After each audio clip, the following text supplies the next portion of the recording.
नमस्कार दोस्तों, हमारे YouTube चैनल संस्कार बुक्स क्लब में आपका बहुत बहुत स्वागत है। हमने श्रीमद् भगवद गीता के महत्वपूर्ण श्लोकों की एक सीरीज शुरू की है जो आम इंसान के जीवन को समृद्ध बना सके। आज हम गीता के अध्याय 15 को सुनेंगे।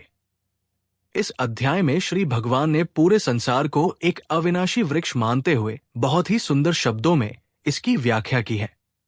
जिस प्रकार एक वृक्ष की जड़, तना, फूल, पत्तियों का अलग अलग कार्य है और ये सभी मिलकर एक विशाल वृक्ष का निर्माण करते हैं, उसी प्रकार इस संसार रूपी वृक्ष के विभिन्न हिस्से इसे समृद्ध बनाने का कार्य करते हैं।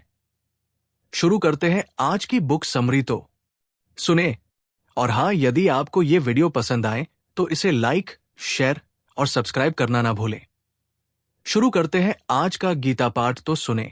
श्री भगवान बोले, हे अर्जुन, इस संसार को अविनाशी वृक्ष कहा गया है जिसकी जड़ें ऊपर की ओर हैं और शाखाएं नीचे की ओर, तथा इस वृक्ष के पत्ते वैदिक स्तोत्र है।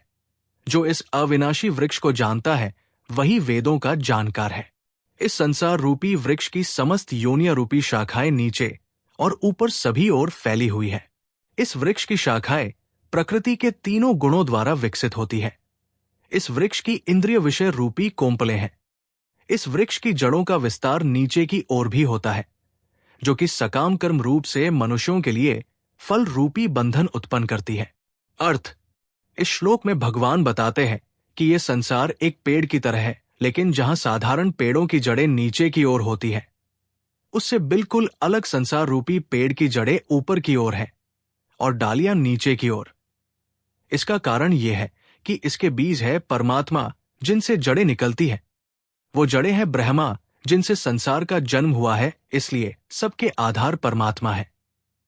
इस पेड़ की शाखाएं यानी ब्रांच प्रकृति है और वेद इसके पत्ते हैं।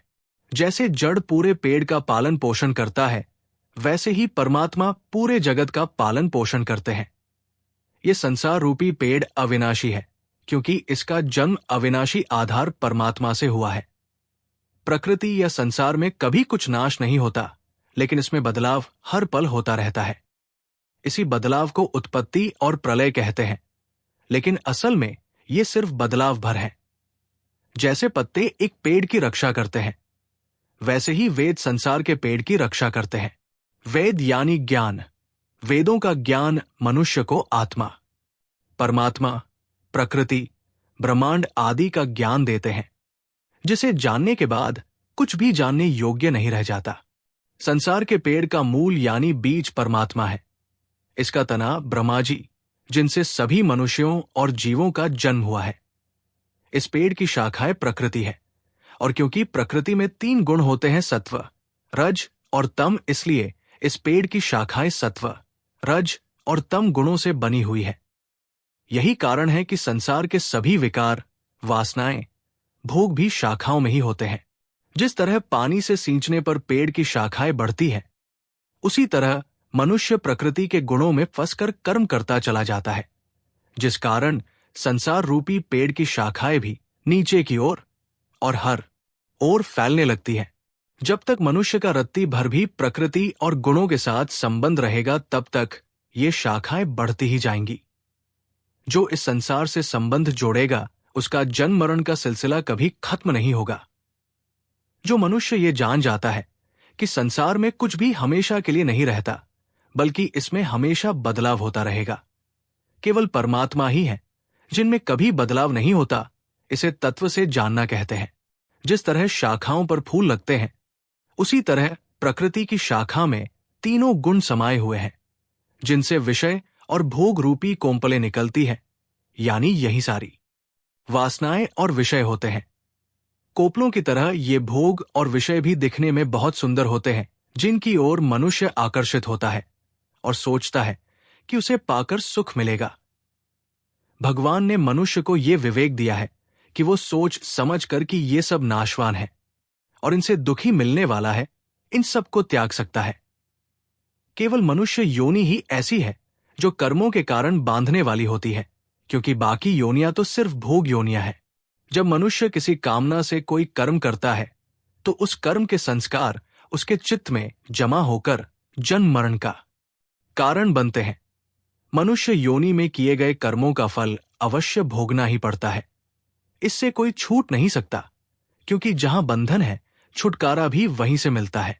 मनुष्य को कामना संसार के नाशवान जड़ चीजों की होती है, और सच तो ये है कि कामना कभी खत्म नहीं होती, बल्कि बढ़ती ही जाती है। इसलिए इनका त्याग करना बहुत जरूरी है। इसके लिए भक्ति योग, ज्ञान योग और कर्म योग बताए गए हैं। नाशवान चीजों को अपना मानने से मनुष्य संसार का गुलाम बन गया है। अगर वो इनसे अपना संबंध ना माने तो ये गुलामी और मोह छूट जाएंगे और उसे अपने असली स्वरूप आत्मा होने का आभास हो जाएगा, और सिर्फ तभी वो परमात्मा से जुड़कर मुक्ति पा सकता है। श्री कृष्ण कहते हैं कि इस संसार रूपी वृक्ष के वास्तविक स्वरूप का अनुभव इस जगत में नहीं किया जा सकता, क्योंकि न तो इसका आदि है, न अंत, और न ही इसकी अच्छी स्थिति है। अत्यंत दृढ़ता से स्थित इस वृक्ष को केवल वैराग्य रूपी हथियार के द्वारा ही काटा जा सकता है। उसके बाद परमात्मा की खोज करनी चाहिए, जिसे प्राप्त करने के बाद मनुष्य संसार में लौटकर नहीं आते।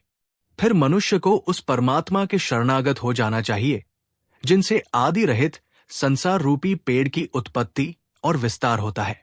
अर्थ: इस श्लोक में भगवान बताते हैं कि इस संसार रूपी पेड़ को देखा नहीं जा सकता। इसका कारण है कि यह बहुत सूक्ष्म है। संसार में जहां आम पेड़ों की जड़ें नीचे की ओर होती हैं, वही इससे विपरीत संसार रूपी पेड़ की जड़ें ऊपर की ओर हैं, क्योंकि इसके बीज है परमात्मा। इस पेड़ की शाखाएं संसार के विषयों में लगे रहने के कारण नीचे की ओर फैली हुई हैं, और तब तक फैलती रहेंगी जब तक मनुष्य गुणों के वश में होकर संसार के भोगों में लगा रहेगा। ये पेड़ तब तक मौजूद रहेगा जब तक मनुष्य के मन में इच्छाएं बाकी रहेंगी। संसार रूपी पेड़ का ना कोई आदि है ना अंत, क्योंकि इसका जन्म उस अनंत बीज रूपी परमात्मा से हुआ है, जिनका कोई आदि और अंत नहीं है। भगवान कहते हैं कि इस पेड़ की स्थिति अच्छी नहीं है, क्योंकि इसमें हर पल बदलाव हो रहा है। यह संसार रूपी पेड़ बहुत मजबूत है, क्योंकि मनुष्य संसार से लगाव हटा ही नहीं पाता। वो काम और भोग के वश में होकर इससे बढ़कर कोई सुख नहीं ये मान बैठता है। जब तक संसार से मोह और कामना का संबंध है, तब तक ऐसा ही लगता रहेगा। उससे संबंध अलग करके ही संसार का असली रूप देखा जा सकता है कि यहां हर चीज नाशवान है और यहां दुख के अलावा कुछ नहीं रखा। साधना, योग आदि करने के बाद भी ये चंचल मन अक्सर संसार की ओर दोबारा खींचने लगता है। इसलिए इससे मुक्त होना बड़ा मुश्किल होता है। इस पेड़ को सिर्फ गहरे वैराग्य की भावना से ही काटा जा सकता है, यानी अपना मन संसार से हटाकर ही इससे ऊपर उठा जा सकता है। दृढ़ वैराग्य का मतलब है इस शरीर, मन, बुद्धि, इंद्रियों से जरा भी संबंध ना मानकर सभी का भला हो, सब सुखी हो, किसी का बुरा ना हो, इस भाव का आ जाना ही दृढ़ वैराग्य है। दृढ़ वैराग्य से मन और चित्त की सभी वासनाओं का नाश हो जाता है। इसका ये मतलब भी है कि लगातार अपने आत्म भाव में टिके रहना, और जब भी कोई विकार या वासना उठे तो उसे वैराग्य के हथियार से काट देना। आगे भगवान कहते हैं कि संसार से लगाव खत्म करने के बाद मनुष्य को परमात्मा की खोज करनी चाहिए और उनकी शरण में जाना चाहिए। परमात्मा को केवल शुद्ध भाव से पाया जा सकता है। इसलिए समर्पण जरूरी होता है, क्योंकि समर्पण का भाव मन से अभिमान को मिटाता है। अभिमान का मतलब है खुद को और परमात्मा को अलग अलग समझना, यानी मेरा कोई अस्तित्व है, जबकि सच्चाई तो यह है कि अकेले मनुष्य का कोई अस्तित्व है ही नहीं, उसमें जीवन भी परमात्मा के कारण है। अक्सर ऐसा होता है कि वैराग्य का भाव जाग जाने पर भी अहंकार का भाव मन से खत्म नहीं होता। इसलिए भगवान कहते हैं कि उनकी शरण में आ जाने से अहंकार अपने आप खत्म होने लगेगा। भगवान की शरण में जाने के बाद ऐसा पल भी आता है जब मनुष्य पूरी तरह से उनमें ही लीन हो जाता है, क्योंकि उसके मन में किसी इच्छा, वासना आदि की जगह सिर्फ परमात्मा ही रह जाते हैं। तब जन्म मृत्यु के चक्र से उसकी मुक्ति हो जाती है, तो वो दोबारा संसार में नहीं लौटता। श्री कृष्ण कहते हैं कि जो मनुष्य मान प्रतिष्ठा और मोह से मुक्त है तथा जिसने सांसारिक विषयों में लिप्त मनुष्यों की संगति को त्याग दिया है, जो निरंतर परमात्मा स्वरूप में स्थित रहता है, जिसकी सांसारिक कामनाएं पूर्ण रूप से समाप्त हो चुकी है और जिसका सुख दुख नाम का भेद समाप्त हो गया है। ऐसा मोह से मुक्त हुआ मनुष्य उस अविनाशी परमधाम को प्राप्त करता है। उस परमधाम को न तो सूर्य प्रकाशित करता है, न चंद्रमा और न ही अग्नि प्रकाशित करती है। जहां पहुंचकर कोई भी मनुष्य इस संसार में वापस नहीं आता है, वही मेरा परमधाम है। हे अर्जुन, संसार में प्रत्येक शरीर में स्थित जीवात्मा मेरा ही सनातन अंश है, जो कि मन सहित छहों इंद्रियों के द्वारा प्रकृति के अधीन होकर कार्य करता है। अर्थ: इस श्लोक में भगवान उन गुणों के बारे में बता रहे हैं जिनका पालन करके मनुष्य उस दिव्यता को अनुभव कर सकता है जिन्हें परम पिता कहते हैं। 1. मान और मोह से मुक्त हो। मान और मोह ऐसी भावनाएं हैं जो मनुष्य के अहंकार को बड़ा करती है, उसमें मैं और मेरा का भाव जगाती है। इनके कारण मनुष्य खुद की पहचान इस शरीर से जोड़कर करने लगता है, जिसके कारण मान और आदर की इच्छा होती है। ये उसे में से ऊपर उठने ही नहीं देते, तो वो भगवान के बारे में सोचेगा कैसे? जिन मनुष्यों के मन में सिर्फ भगवान का ही ध्यान रहता है, उनका शरीर से मोह नहीं रहता, इसलिए उनमें मान आदर की कोई इच्छा होती ही नहीं। 2. जिसने आसक्ति से होने वाले दोषों को जीत लिया हो। भगवान की ओर मन का खिंचना प्रेम कहलाता है और संसार की ओर खिंचना मोह कहलाता है।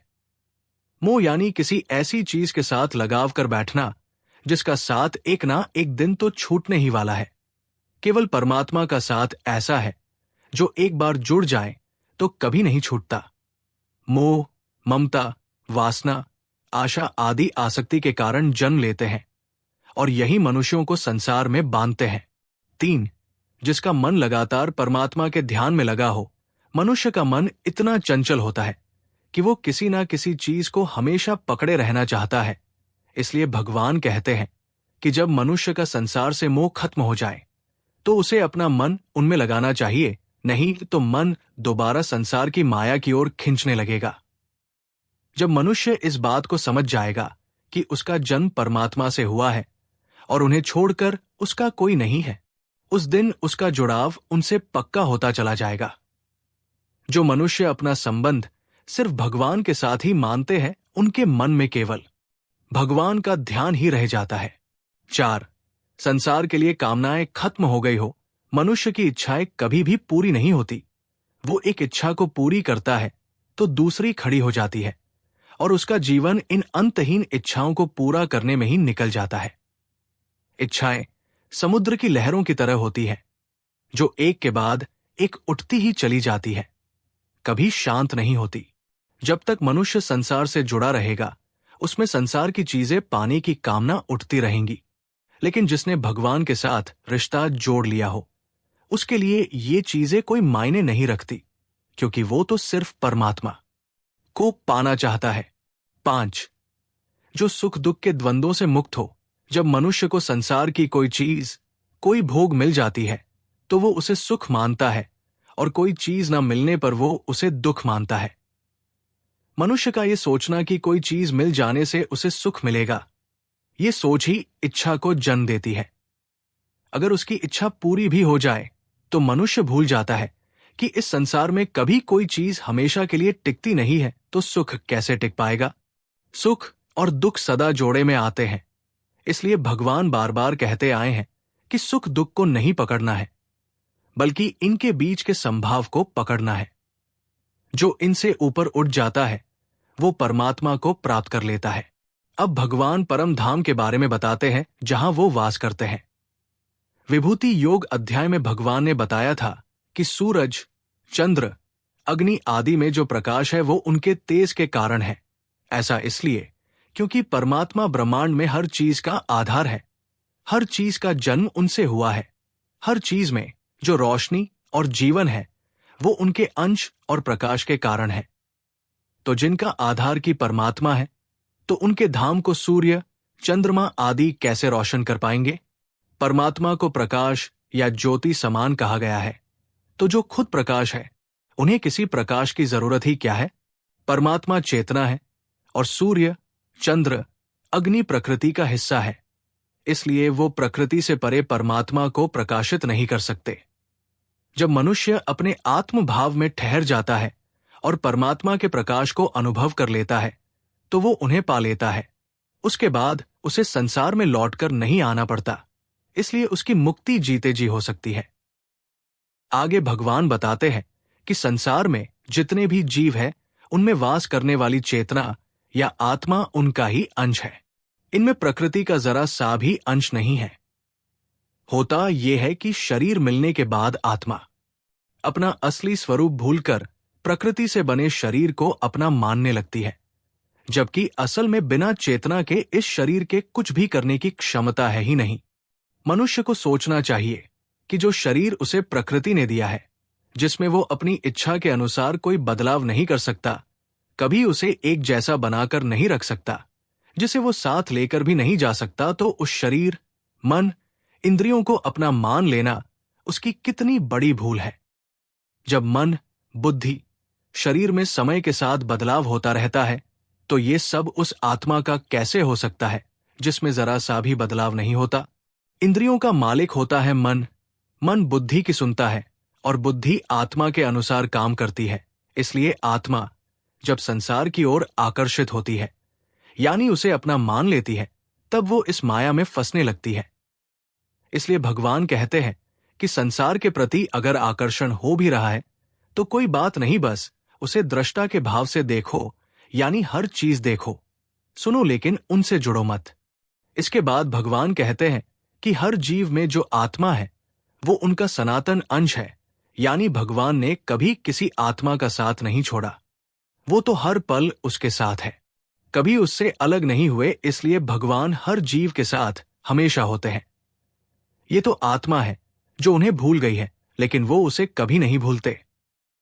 ऐसे प्रेम से भरे दयालु और प्रकाश स्वरूप परमात्मा को छोड़कर प्रकृति के मोह रूपी अंधकार को अपना मान लेना मनुष्य की सबसे बड़ी मूर्खता है। श्री कृष्ण कहते हैं कि जैसे वायु गंध के स्थान से गंध को ग्रहण करके ले जाता है, वैसे ही शरीर का स्वामी जीवात्मा जिस शरीर को छोड़ता है, उससे मन सहित इंद्रियों को ग्रहण करके अपने साथ नए शरीर में ले जाता है। ये जीवात्मा मन का आश्रय लेकर श्रोत, नेत्र, त्वचा, रसना और घ्राण 5 इंद्रियों द्वारा विषयों का सेवन करता है। शरीर को छोड़कर जाते हुए शरीर में स्थित हुए विषयों को भोगते हुए अथवा 3 गुणों से युक्त हुए को भी अज्ञानी जन नहीं देख पाते, केवल ज्ञान रूपी नेत्र वाले ही देख पाते हैं। अर्थ, इस श्लोक में भगवान बता रहे हैं कि मौत हो जाने के बाद क्या होता है। जैसे हवा अपने साथ किसी भी गंध या महक को एक जगह से दूसरी जगह ले जाती है, उसी तरह इंद्रिया, मन, बुद्धि स्वभाव को अपना मान लेने से जीवात्मा उसे अपने साथ नए शरीर में ले जाती है।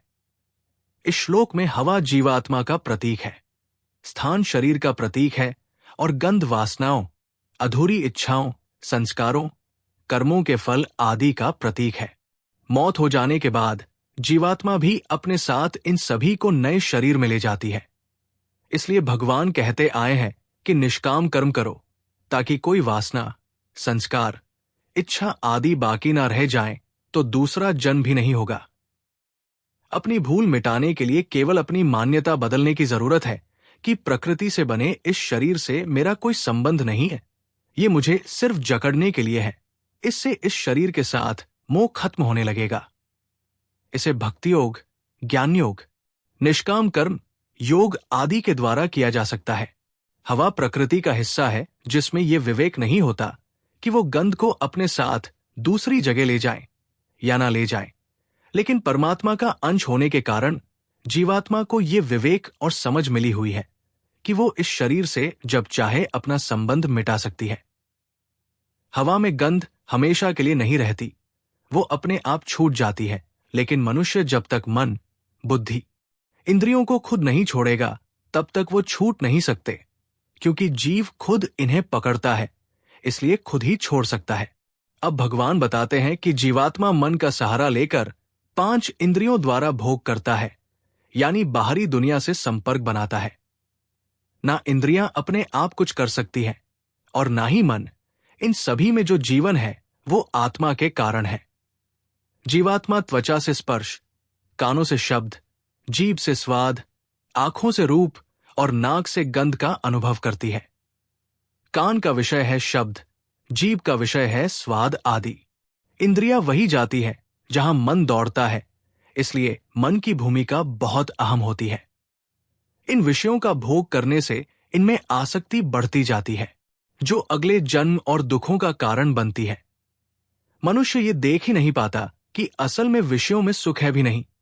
शुरुआत में जरूर मन को बड़ा अच्छा लगता है, लेकिन ये बाद में दुख में बदल जाते हैं।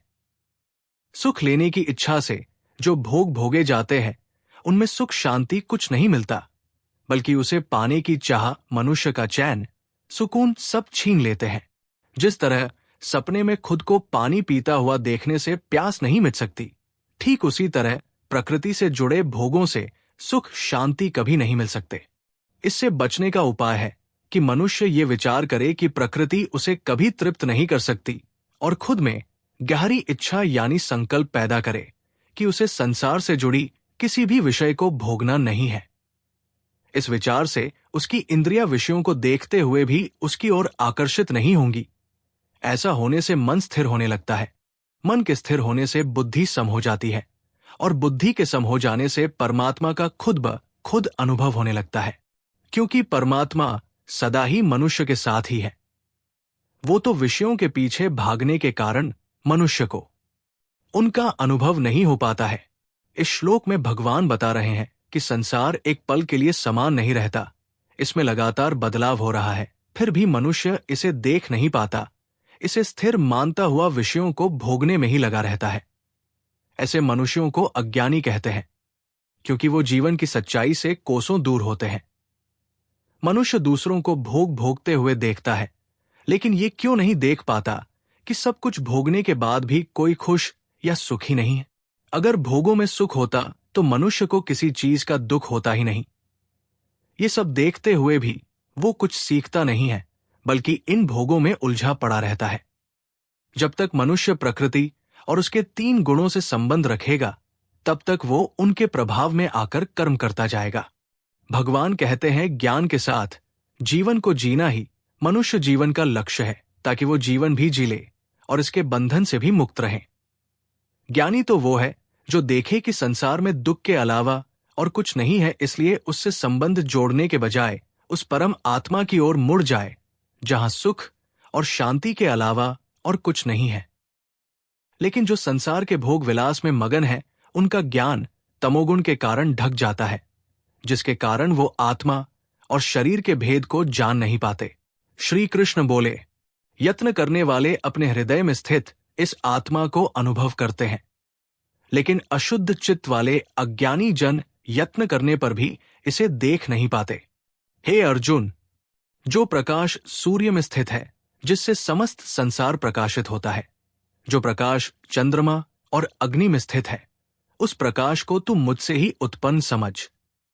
मैं ही प्रत्येक लोक में प्रवेश करके अपनी शक्ति से सभी प्राणियों को धारण करता हूं, और मैं ही चंद्रमा के रूप से वनस्पतियों में जीवन रस बनकर समस्त प्राणियों का पोषण करता हूं। अर्थ, इस श्लोक में भगवान बता रहे हैं कि कौन सा मनुष्य उन्हें अपने अंदर महसूस कर सकता है।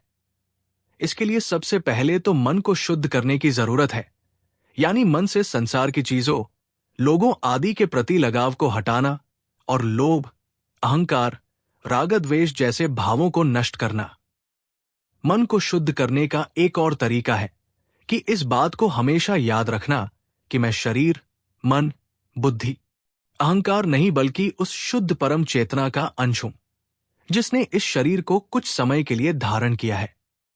जब यह भाव मन में जग जाता है कि मैं तो कुछ भी नहीं, जो है सब परमात्मा ही है और मैं सिर्फ निमित्त मात्र हूं, तो मनुष्य का अहंकार अपने आप नष्ट होने लगता है। इसके बाद पूरे विश्वास और श्रद्धा से खुद को भगवान को समर्पित कर देना। इसके साथ साथ जब मनुष्य साधना, योग, ध्यान द्वारा खुद से जुड़ने की कोशिश करने लगता है, तो धीरे धीरे वो अपने अंदर वास करने वाले परमात्मा को अनुभव कर लेता है। दूसरी ओर भगवान कहते हैं कि जिन मनुष्यों ने अपने भाव शुद्ध करने की कोशिश नहीं की, जिनके मन में छलकपट, लालच, मोह, अहंकार समाया हुआ है, जिनका मन संसार में लगा हुआ है, वो चाहे जितनी मर्जी ध्यान, साधना आदि कर लें, लेकिन कभी अपने अंदर की दिव्यता, उस परम तत्व को अनुभव नहीं कर सकते। ऐसे मनुष्य प्रकृति से बने शरीर, मन, बुद्धि आदि का सहारा लेकर उस परम चेतना को अनुभव नहीं कर सकते, जो प्रकृति से अति परे है। इसलिए यहां भक्ति, समर्पण, श्रद्धा के भाव चाहिए, यानी ये भाव होना चाहिए कि मेरा जन्म परमात्मा से हुआ है, मैं उनका हूं और वो मेरे हैं। ये अटल सत्य है, इसलिए इस पर पूरा विश्वास भी होना चाहिए। यही भाव मनुष्य में भक्ति को जगाता है। भगवान दोबारा इस बात को कहते हैं कि सूर्य, चंद्र और अग्नि में जो प्रकाश है वो उनके तेज के कारण है, यानी जो सूरज पूरी सृष्टि को प्रकाश देता है वो उसकी है ही नहीं। भगवान के इस बात को दोहराने के पीछे का भाव यह है कि जिस सूरज के तेज के समान पूरे संसार में कोई प्रकाश नहीं है, वो भी भगवान से मिले प्रकाश के कारण रोशन है। तब स्वयं परमात्मा कितने प्रकाशमान और अद्भुत होंगे। इस श्लोक में भगवान ये कह रहे हैं कि जिस तेजस्वी पदार्थ को देखकर मनुष्य इतना आकर्षित होता है, वो सभी उनके प्रकाश और दिव्यता का अंश मात्र है। इसलिए उनकी महानता और दिव्यता का अनुमान लगाना भी लगभग नामुमकिन है। ये भाव मनुष्य को समझाने के लिए है कि वो जिस अहंकार के नशे में चूर रहता है, असल में उसका कोई अस्तित्व है ही क्या। वो इस विराट सृष्टि में एक छोटा सा जीव भर है, तो इतना अहंकार किस लिए करता है। आगे भगवान कहते हैं कि इस धरती ने सभी जीवों को धारण किया हुआ है, यानी अपने ऊपर टिकाए हुए है। धरती में अन्न, जड़ी बूटियां, पेड़ पौधे को उगाने की शक्ति, धरती की ग्रेविटेशनल फोर्स सब परमात्मा की शक्तियां है। धरती ही अन्न, पेड़, पौधे को जन्म देती है, जिसे खाकर सभी जीव जिंदा रह पाते हैं। तो भगवान कहते हैं कि जो शक्ति, जो एनर्जी ये सब कर रही है, वो उनकी ही शक्ति है। इसी तरह चंद्रमा में दो तरह की शक्ति होती है, प्रकाश देने की और पोषण करने की शक्ति। शुक्ल पक्ष के दिनों में चंद्रमा की किरणों में एक तरह का रस यानी गुण होता है, जो पोषण देने का काम करता है। इस श्लोक में औषधि का मतलब सभी तरह के अन्न भी है, जो जीवों का पेट भरने का काम करते हैं, और वो जड़ी बूटियां भी हैं, जो बीमार पड़ जाने पर जीवों को स्वस्थ करते हैं। चंद्रमा की ये शक्ति भी उसकी नहीं है, बल्कि भगवान चंद्रमा को निमित्त बनाकर सबका पोषण करते हैं। श्री कृष्ण आगे कहते हैं कि मैं ही पाचन अग्नि के रूप में समस्त जीवों के शरीर में स्थित रहता हूं। मैं ही प्राण वायु और अपान वायु को संतुलित रखते हुए 4 प्रकार के अन्न को पचाता हूं। मैं ही सभी प्राणियों के हृदय में स्थित हूं। मुझसे ही स्मृति, ज्ञान और अपोहन होता है। सभी वेदों के द्वारा मैं ही जानने योग्य हूं। वेदों के तत्व का निर्णय करने वाला, उन्हें जानने वाला भी मैं ही हूं। इस संसार में क्षर, नाशवान और अक्षर, अविनाशी, ये 2 तरह के पुरुष हैं। इनमें सभी प्राणियों के शरीर को नाशवान और जीवात्मा को अविनाशी कहा जाता है। अर्थ, इस श्लोक में भगवान बता रहे हैं कि जीवों के शरीर में जो गर्माहट है वो भी वो है। अगर शरीर में गर्माहट या अग्नि नहीं होगी तो शरीर चल नहीं सकता। इसलिए तो मर जाने के बाद शरीर ठंडा पड़ जाता है, क्योंकि ये अग्नि बुझ जाती है। मेटाबॉलिज्म से शरीर में गर्मी पैदा होती है, और यह प्रक्रिया तब तक चलती रहती है जब तक जीवन है। शरीर में जठराग्नि नाम की अग्नि होती है, जिससे भूख लगती है और जो खाने को पचाने का काम करती है। अन्न 4 तरह के होते हैं। 1. जिस अन्न को दांतों से चबाकर खाया जाता है, इसमें सॉलिड खाना आता है, जैसे रोटी, सब्जी आदि। 2. जिसे पिया जाता है, लिक्विड डाइट, जैसे दूध, जूस आदि। 3. जिस अन्न को चूसा जाता है, जैसे गन्ना, आम आदि। 4. जिसे चाटा जाता है, जैसे शहद, चटनी आदि। इन चारों तरह के अन्न को पचाने का काम जो आग करती है, वो भगवान की शक्ति है। शरीर में 5 तरह की वायु होती है। 1. नाक से लेकर दिल तक, जिसे प्राण वायु कहते हैं, इसका काम है सांस को बाहर निकालना, खाए हुए भोजन को पचाना आदि। 2. दिल से लेकर नाभि तक, जिसे समान वायु कहते हैं, इसका काम है पचे हुए भोजन के रस को शरीर के सभी अंगों तक पहुंचाना। 3. नाभि से लेकर पैर तक, जिसे अपान वायु कहते हैं, इसका काम है शरीर से मल को बाहर निकालना, बच्चे को जन्म देने की क्रिया में मदद करना आदि। 4. गले से लेकर सिर तक, जिसे उदान वायु कहते हैं, इसका काम है भोजन के सॉलिड और लिक्विड भाग को अलग अलग करना। 5. पूरे शरीर में फैली हुई वायु को व्यान वायु कहते हैं। इसका काम है शरीर या उसके अंगों को सिकोड़ना या फैलाना। अपान का मतलब है नीचे की ओर जाने वाली वायु। अपान वायु मल को बाहर निकालने आदि में मदद करती है। जीव नाक से सांस लेता और छोड़ता है, यानी प्राण वायु, ये भी भगवान की ही शक्ति से होता है। जठराग्नि से पचे हुए भोजन के रस को शरीर के हर अंग तक पहुंचाने का काम प्राण और अपान वायु का भी है। इसका मतलब ये हुआ कि भगवान न सिर्फ इस शरीर का पोषण करते हैं, बल्कि ये शरीर उनकी शक्ति के कारण ही चलता भी है। यानी मुंह में खाने को डालने से लेकर उसके पचने और शरीर से बाहर निकलने का काम भी भगवान की शक्ति से होता है। आगे भगवान कहते हैं कि वो सभी जीवों के दिल में वास करते हैं। यहां दिल का मतलब शरीर में धड़क रहे दिल से नहीं है, बल्कि भाव से है। जीव में हर तरह की भावना दिल से जन्म लेती है, इसलिए दिल का बहुत महत्वपूर्ण हिस्सा होता है मनुष्य के जीवन में। मनुष्य के सभी कर्मों में भी उसके पीछे जो भाव है वो ज्यादा मायने रखता है। अगर भाव शुद्ध हो तो कर्म अपने आप शुद्ध हो जाते हैं। इसके साथ ही मन की हलचल को खत्म करना, उसे शांत करना ही हमें परम तत्व को अनुभव करा सकता है। हृदय का मतलब है वो भाव जहां भेदभाव को मिटाना और उस एक भाव को पकड़ना होता है कि हर चीज में परमात्मा का अंश है। परमात्मा का अंश होते हुए भी जीव अनजाने में उनसे दूर चला जाता है और संसार से अपना रिश्ता मान बैठता है। उस भूली हुई बात का याद आ जाना कि मैं शरीर नहीं आत्मा हूं, जिसका संबंध सिर्फ परमात्मा से है, यहां उसे स्मृति कहा गया है। ये स्मृति आत्मा में हमेशा होती है, बस संसार में आने के बाद वो उसे भूल जाती है। दूसरी स्मृति होती है जो बुद्धि से की जाती है, यानी मेमोरी, लेकिन उसका परमात्मा से कोई संबंध नहीं है। वो सिर्फ शरीर तक ही सीमित होता है, जो नष्ट भी हो सकता है। लेकिन आत्मा की स्मृति कभी नष्ट नहीं होती। ज्ञान का मतलब है आत्मा और शरीर के बारे में पता होना। वो ज्ञान भी परमात्मा ही है और उनसे ही आता है। अपोहन का मतलब है भूल जाना। ये भी भगवान की कृपा से दूर होते हैं।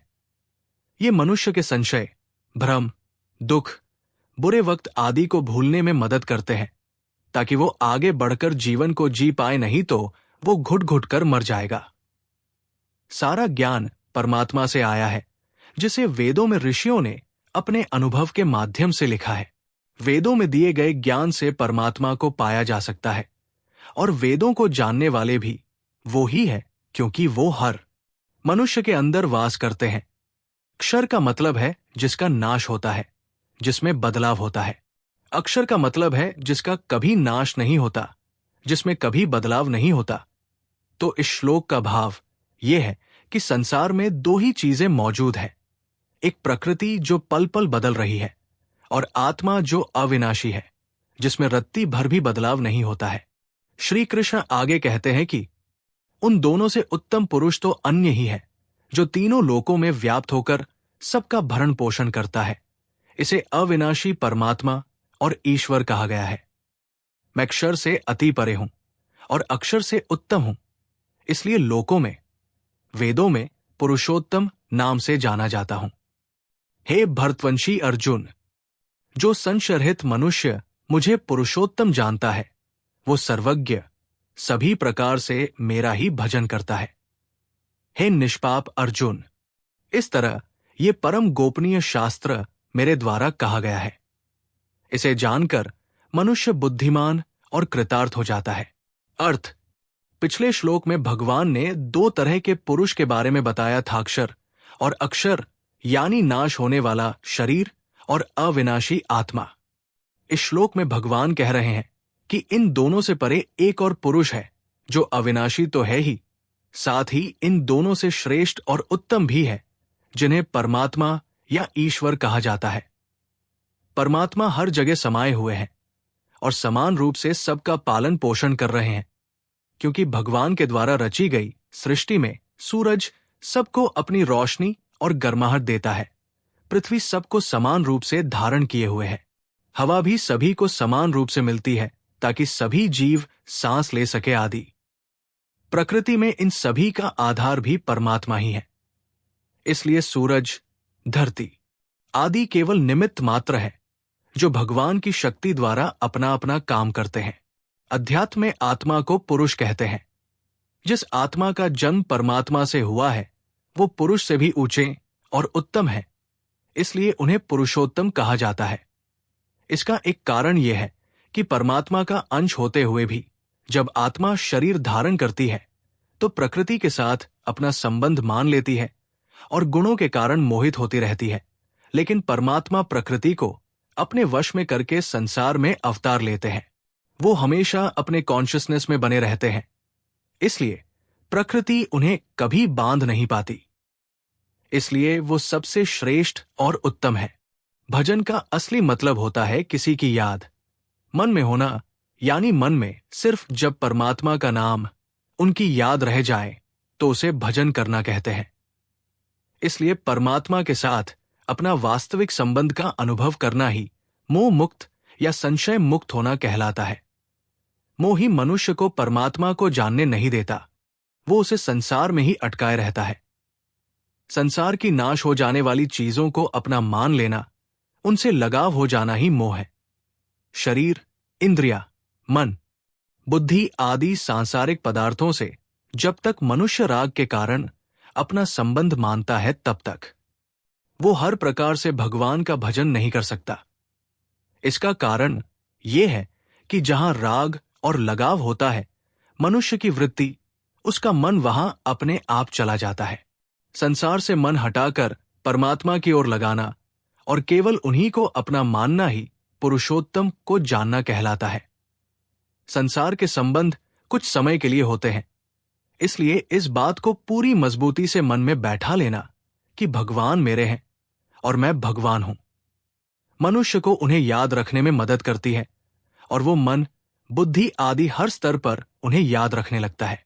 भगवान कहते हैं कि ऐसा भक्त सभी तरह से परमात्मा में ही लगा रहता है, क्योंकि उसकी दृष्टि में एक परमात्मा के सिवा और कुछ बाकी नहीं रह जाता।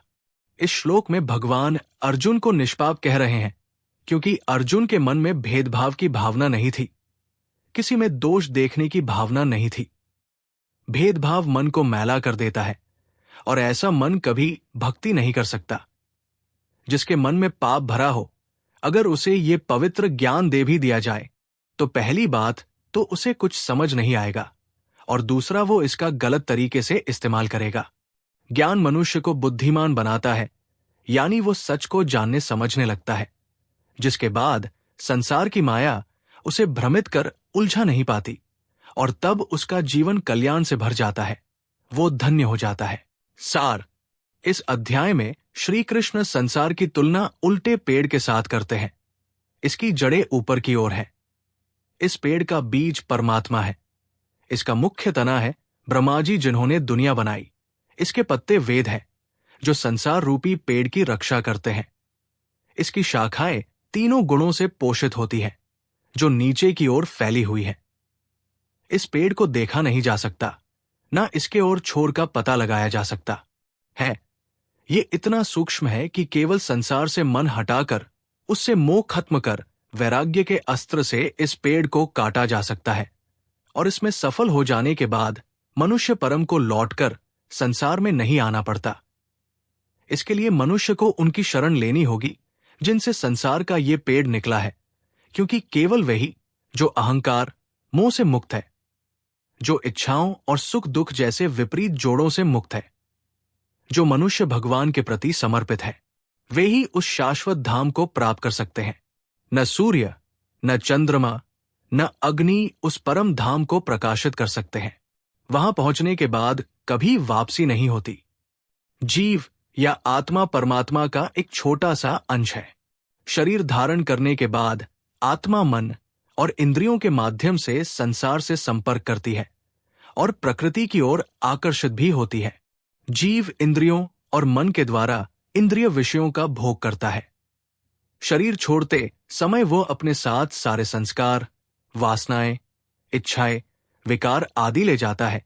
ठीक वैसे ही जैसे बहती हुई हवा अपने साथ गंध को एक जगह से दूसरी जगह तक ले जाती है। भगवान कहते हैं कि उनकी शक्ति के कारण ही धरती टिकी हुई है और चल रही है। उनकी शक्ति से ही सूर्य, चंद्र रोशनी और गर्माहट दे पाते हैं, पेड़ पौधे उगते हैं। शरीर में जो जठराग्नि पाचन का काम करती है, वो भी उनके कारण होता है। वही सबके अंदर आत्मा के रूप में वास करते हैं। वही वेदों के रचयिता है। वेदों को पढ़कर उन्हें ही पाने की कोशिश की जाती है। इस संसार में दो तरह पुरुष हैं, क्षर यानी नाशवान प्रकृति और अक्षर यानी अविनाशी आत्मा। लेकिन परमात्मा इन दोनों से अति परे और उत्तम है, क्योंकि वो कभी प्रकृति की ओर आकर्षित नहीं होते, उसकी माया में नहीं फंसते, इसलिए वो पुरुषोत्तम है, सबसे श्रेष्ठ है और तीनों लोकों में व्याप्त है। जो उन्हें इस रूप में जान लेता है वो सर्वज्ञ हो जाता है और उनकी हर प्रकार से पूजा करता है। इस अध्याय में मुख्य शिक्षा यह है कि परमात्मा ही संसार में अलग अलग नामों और रूपों में मौजूद है, फिर चाहे वो ब्रह्मांड की कोई भी वस्तु क्यों ना हो। सूर्य, चंद्रमा और सितारों सहित सभी ग्रह उनकी शक्ति या एनर्जी के अंश मात्र के कारण चमकते हैं। वो ही मनुष्य में भौतिक, मानसिक और बौद्धिक स्तरों पर चेतना के रूप में वास करते हैं। जो मनुष्य उन्हें पुरुषोत्तम के रूप में जानता है वही असली ज्ञानी है। जो इस गुप्त ज्ञान को समझ लेता है वो बुद्धिमान हो जाता है।